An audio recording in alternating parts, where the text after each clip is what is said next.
আপনারে নাসি নিলে আপনারে নাসি নিলে খোদা চিনিবা কেমন আয়াত কোরআনে হাদিসে বলছে মান আরাফা নাফসাহু ফাকাদ আরাফা রাব্বাহু। ভালো ভালো আগে তুমি তোমার নিজকে চিনো, তাহলে সেই স্রষ্টাকে চিনা যাবে যাবে যাবে।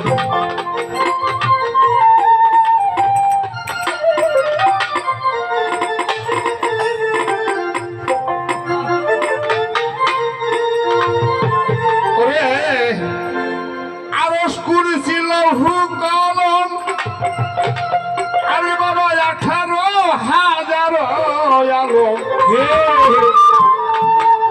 আরশ কুরসি লৌহ কলম 18,000 আলো